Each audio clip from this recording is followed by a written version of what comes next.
भाइयों एवं बहनों, सादर नमस्कार, प्रणाम। जय श्री राम, जय गायत्री माता। भाइयों, जैसा कि आप सबको पता है, मेरा नाम डॉक्टर चंद्रभान सिंह अयोध्या वासी है। मैं अयोध्या जी का रहने वाला हूं और काफी वीडियोज में बनाया हूं और हमारे भाई बहन काफी पसंद कर रहे हैं। मुझे बहुत अच्छा लग रहा है। तो मैं गायत्री माता का उपासक हूँ। शांत कुंज हरिद्वार से हमने दीक्षा ली है। खान पान, रहन सहन, आचार विचार, योगा, ध्यान, इसके ऊपर मैं कुछ वीडियोज बनाता रहता हूँ। जो हमारा अनुभव है तो उसे अपने अनुभव के आधार पर मैं वीडियोज बनाता हूँ, ताकि हमारे सभी भाई बहन गायत्री माता को उपासक बने, भगवान के भक्त बने। ये जरूरी नहीं कि आप गायत्री माता के ही उपासक बनिए। अगर आपकी भक्ति कहीं भी है तो आप धन्य हैं। आपको मैं बार बार प्रणाम करता हूँ। हमारे कितने भाई बहन हमसे प्रश्न करते हैं कि मैं श्री राम का उपासक हूँ, हनुमान जी का उपासक हूँ, कृष्ण भगवान का उपासक हूँ, बड़े तो तरह तरह के भक्त हैं और तरह तरह के उनके विचार हैं और अपने अपने इष्ट को वो मानते हैं। तो हमें उनको मैं बार बार प्रणाम करता हूँ, तो अच्छा लगता है।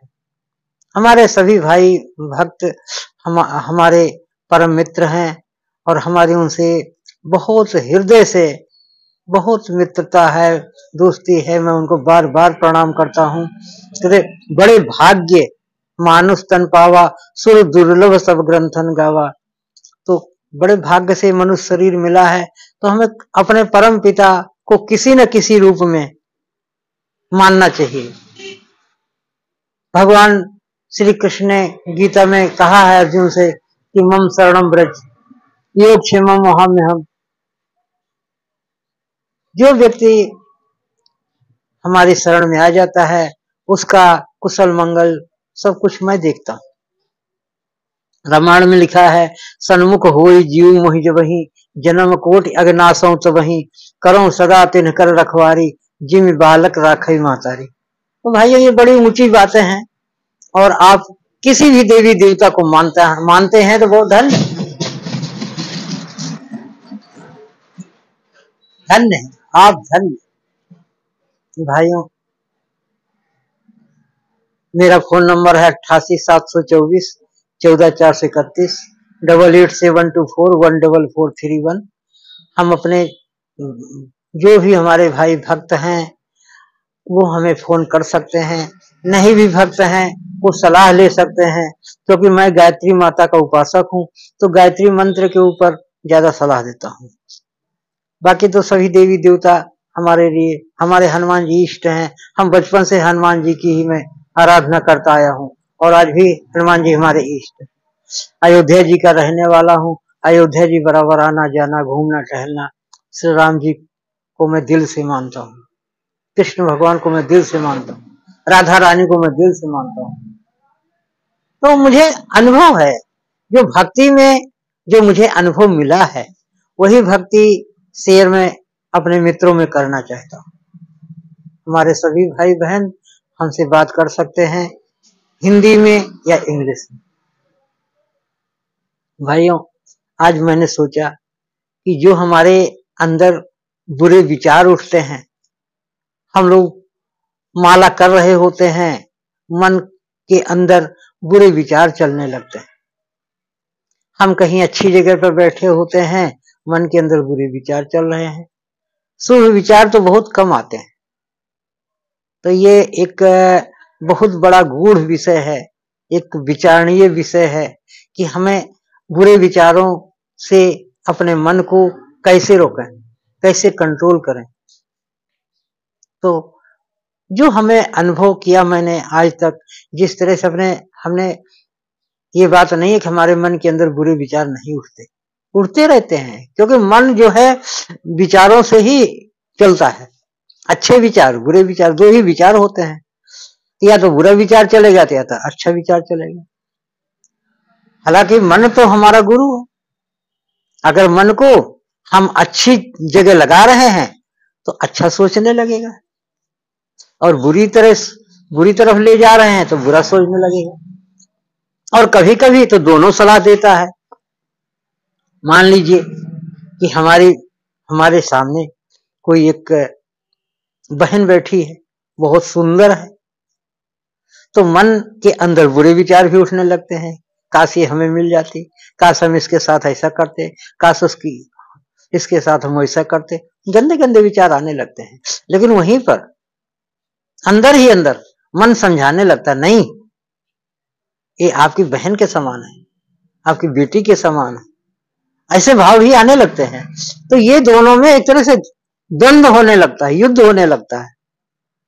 तो ये अब तीसरा कहां है? तीसरी क्या चीज है जो इन दोनों द्वंद्व को कंट्रोल करती है? वो है विवेक। जब हम विवेक से काम लेते हैं, क्योंकि मन तो इधर उधर भटकने लग गया, किधर जाए? उसी लड़की को, उसी युवती को वो बुरे विचारों से, वासना की दृष्टि से विचार कर रहा है, और वही मन समझा भी रहा है। नहीं, तो हमें किसकी बात माननी है?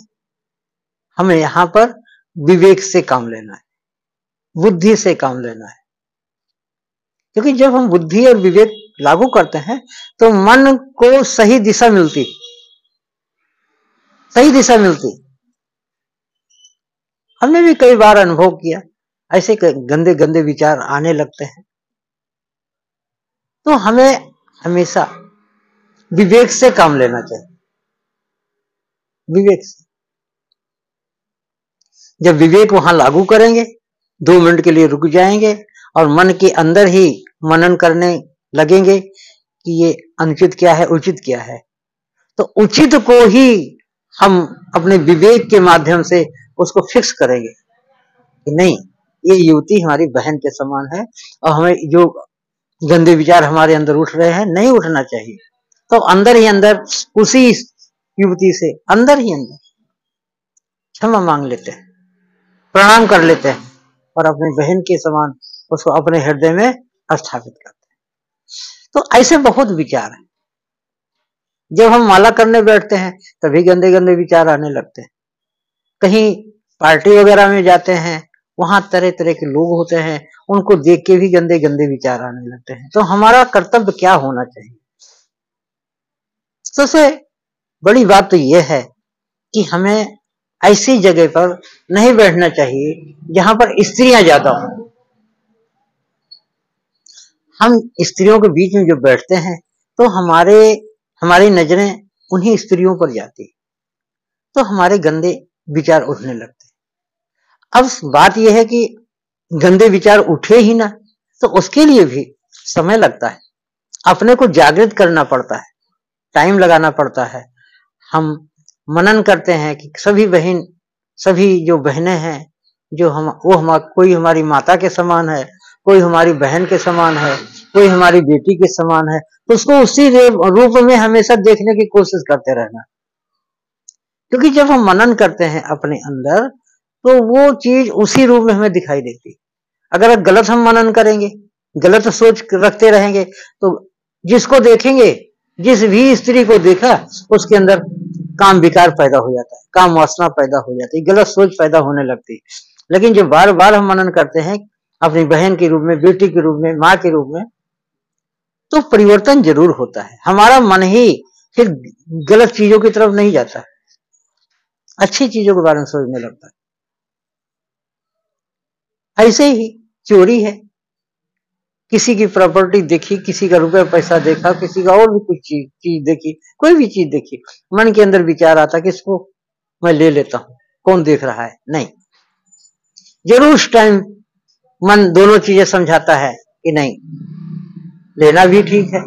मन कहता ले लो यार, कोई बात नहीं। फिर दूसरा मन कहता नहीं, यहां पर तुरंत विवेक का सहारा ले लो।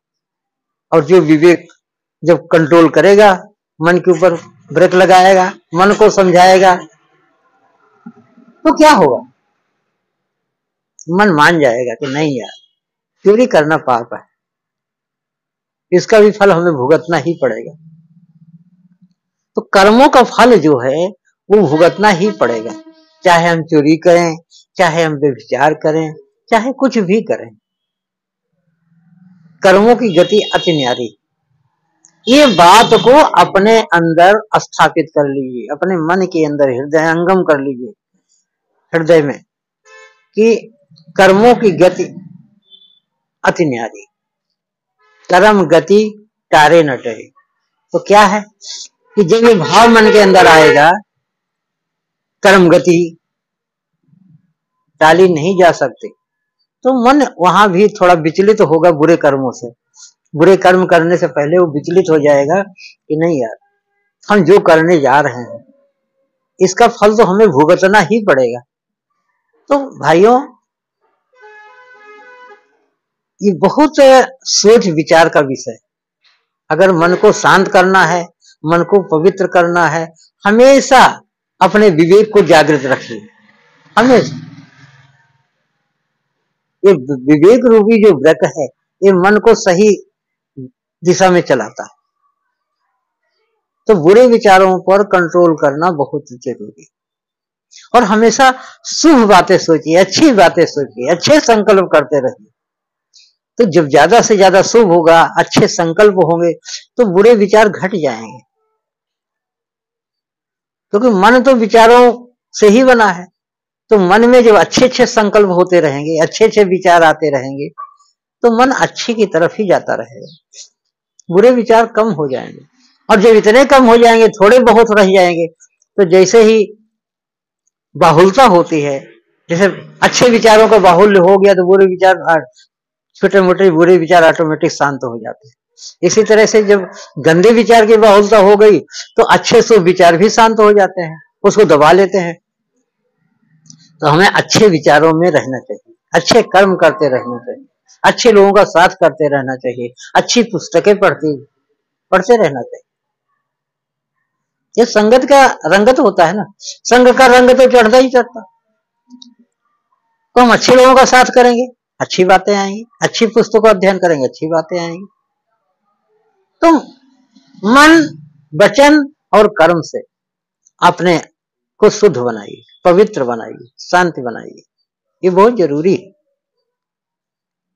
हमने एक छोटा सा वीडियो बनाया है अपने अल्प बुद्धि के अनुसार।